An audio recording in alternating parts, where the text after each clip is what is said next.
Tenemos a un gran amigo, un empresario, Marcos Victórica. Marcos, feliz Navidad, ¿qué tal? ¿Cómo estás? Feliz Navidad, Clara. Muy bien, la verdad es que muy bien. Y justamente, mira, perdóname que no sé para qué me llamás, pero por lo pronto te quería... Ahora te cuento. La selección argentina me parece que es un símbolo que deberíamos tomar los argentinos, porque es fruto del espíritu y el esfuerzo de esos muchachos. Si la Argentina pone espíritu y esfuerzo, también podemos ser campeones mundiales. Marcos, esto es muy interesante lo que decís, porque la Argentina, viste, siempre tiene ese costado inexplicable. Acá estos jugadores han sido tratados de mercenarios por algunos intelectuales o pseudointelectuales y por algunos periodistas como desclasados, lo cual es otro disparate. Pero bueno, me parece importante destacar los valores que los llevaron a ser competitivos a nivel mundial. Sí, aparte otra cosa que es importante, por un lado, cuando vos lo escuchás a Messi, él permanentemente dice, yo me esforcé gracias a los talentos que me dio Dios. O sea, hay un mensaje espiritual importante. Y todos los otros muchachos, obviamente se han esforzado, y muchos de esos vienen de lugares muy humildes, o sea, no hay grieta. El que se esfuerza y tiene espíritu, triunfa. Marcos, quería preguntarte, bueno, Estados Unidos tiene una fuerte tradición navideña, ¿cómo están transcurriendo estas horas allí? Mirá, pues la primera cosa que pasa es que acá la Navidad se festeja hoy, no anoche. O sea, nosotros festejamos el 24 a la noche, ellos festejan durante el 25 a lo largo del día. Esto es una primera cosa que llama la atención. Obviamente este es un país mayoritariamente lo que nosotros llamamos protestante, lo cual implica una serie de religiones, pero fundamentalmente cristianas, pero no católicas. La otra cosa que uno lo sorprende acá es que este es un país muy religioso. Mira, dos cosas que me sorprendieron. Primero, es muy religioso, y segundo, hay mucha solidaridad entre la gente. Te explico. Por ejemplo, vos, por más chico sea el pueblo donde vas, hay 4, 5, 6 iglesias, que probablemente una es católica o ninguna es católica, pero no importa, la mayoría son de distintas, como se llama, grupos protestantes, pero hay muchísimas iglesias por habitante, y la gente va. Y la otra cosa que me sorprendió es que prácticamente todo el mundo pertenece a alguna ONG, fundación, algo que se dedica a la caridad, y que básicamente, más que por la plata, participan, van los domingos a ayudar a algo, o tienen en cuenta, porque la imagen que uno tiene de Estados Unidos es otra, es más bien de un país materialista, frío, etcétera, y esto no se da. Obviamente cuando uno habla de Estados Unidos son 370 millones de habitantes, imagínate que hay de todo, pero centralmente me sorprendió mucho eso. Y este es un país que, si bien tiene grandes ciudades, la mayoría de la población no vive en grandes ciudades. Entonces es un país como rural en un sentido. Entonces hay mucho en pueblos chicos, en ciudades chicas, y las tradiciones son mucho eso, de ir a la iglesia y de pertenecer a cosas, como te digo, de ONG o todo lo demás. Dicho eso, acá hay mucho, tanto para Navidad como para Año Nuevo, como el 4 de julio, que es el día del país, digamos.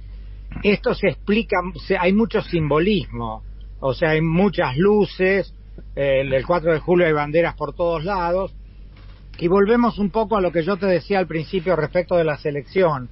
Cuando a mí me pregunto de economía, vos sabés que yo soy economista, yo le contesto, la economía de un país es el reflejo del alma de ese país. O sea, no hay economía sin espíritu. Y pareciera un mensaje esotérico, pero es terriblemente práctico. Y los Estados Unidos son un país con un enorme espíritu. Es muy interesante al respecto que, si vos ves la Constitución, los padres fundadores, como acá eran todos emigrantes que venían perseguidos básicamente de Inglaterra por razones religiosas, si vos ves la Constitución y es "In God we trust", ¿qué quiere decir? Que creemos en Dios. O sea, la Constitución americana habla mucho de Dios, pero no de ninguna religión en especial. O sea, es la fe en un ser superior. Podría ser Spinoza como filósofo, pero quiero decir, esto es muy interesante porque esto se ha trasladado para abajo, con lo cual acá vos no tenés ninguna discriminación de ningún tipo de religión. Como te digo, hay un montón de ramas protestantes, obviamente judíos, católicos, etcétera. Pero sí hay mucha importancia en lo que es la fe en Dios, en algo superior. Y esto me pareció muy interesante, y de hecho por eso me puse a leer y vi que esto venía de la misma Constitución, porque fue una discusión que tuvieron los padres fundadores americanos porque ellos eran perseguidos religiosos. Ahora, vos sabés que en la Argentina ese festejo del 25 de diciembre lo habían traído también muchos inmigrantes, de no festejar el 24, pero sí el 25. Y lo que nos llamó la atención, ¿sí?, en el caso particular de Estados Unidos, cómo lo que vos planteabas antes del tema del fútbol, empezó a ser ahora en Estados Unidos también un motivo de atención. No es solamente para los latinos el fútbol ahora. No, mirá, con respecto al fútbol, justamente el otro día escribí un cuento que se lo voy a mandar a Clara para que lo leas y muy bien, que se llama la nueva religión, sin Dios pero con la pelota. Pero la verdad es que el fútbol, el campeonato mundial, si uno lo ve más allá de la pelota, es la concentración de atención energética y humana más grande de la humanidad. Claro. Por ejemplo, nunca tanta gente junta canta un himno nacional de un país como en el mundial de fútbol. Claro. Y obviamente de ahí se desprenden muchos valores, que son los que hay que tratar de transmitir, y que la gente, que es muy lindo que vaya a festejar 5 millones, 10 millones, que entiendan que ese festejo es gracias a que un grupo de gente que son tan argentinos como nosotros, muchos nacieron mucho más pobres que nosotros, gracias a tener un espíritu y un esfuerzo lo logran. Quiere decir, lo podemos lograr todos en nuestra profesión. Marcos, es interesantísimo lo que estás contando, en un día como hoy siempre, y estaba leyendo el otro día que la transmisión del Mundial de Fútbol en los Estados Unidos registró la mayor cantidad de rating en televisión para partidos de fútbol, digamos.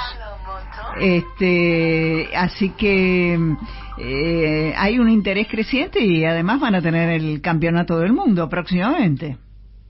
No, yo creo, mira, cuando tengas el cuento te vas a reír, porque aparte hay otra cosa. Yo quiero hacer también por acá un homenaje, porque quien vio que el fútbol pasaba de las plateas a las pantallas de televisión fue Joao Havelange, claro, y Grondona. Yo sé que por otros lados son controvertidos, pero también es cierto que hay que tomar la parte buena de la gente. Mira, esa es otra experiencia. Los americanos, los grandes empresarios, les llamaban los Robin Barons. Eran peligrosos en muchas cosas, pero rescatan lo que construyeron, no los defectos. Un poco como decimos en la iglesia, no mires mis pecados sino la fe de mi iglesia. Un poco eso, porque hay que rescatar las partes buenas del ser humano, que también tiene partes malas, pero rescatando las partes buenas es donde uno se va uniendo a sentimientos superiores y a cosas así. Yo creo que Estados Unidos se va, en el mejor de los términos, a apropiar del fútbol. Y vas a ver como el próximo mundial acá, ya Miami y todo Estados Unidos, va a ser increíble, va a ser probablemente el show más grande de la historia de la humanidad. Bueno, ya se había apropiado de lo que era el fútbol femenino, o sea, esa idea de la soccer mom, digamos, acompañando a los chicos, dio como resultado una generación espectacular de jugadoras de fútbol en Estados Unidos. No, sin duda, y de hecho, te digo, acá a Miami están viniendo ahora la mayoría de los clubes. Creo que ya está Boca, está viniendo. Miami se va a convertir en el centro del fútbol de América. Y los jugadores también, porque un poco Miami es un poco por el clima, porque hay muchos latinos, por lo que fuera. Pero insisto, a mí me importa encontrar lo trascendente, un poco como decía pobre Diego, la pelota no se mancha, o sea, todo el simbolismo que hay atrás de eso, y lo que logra concentrar energéticamente de toda la humanidad, que no lo logra ni religión, ni política, ni ninguna otra cosa. Exactamente. Marcos, fue un placer interesantísimo la charla que hemos mantenido. Te deseo que para vos y tu familia que pasen una feliz Navidad y bueno, ya nos vamos a reencontrar si Dios quiere el año que viene. Con todo gusto, feliz Navidad para todos ustedes y como te digo, los mejores deseos de que el espíritu vuelva al país. Vamos a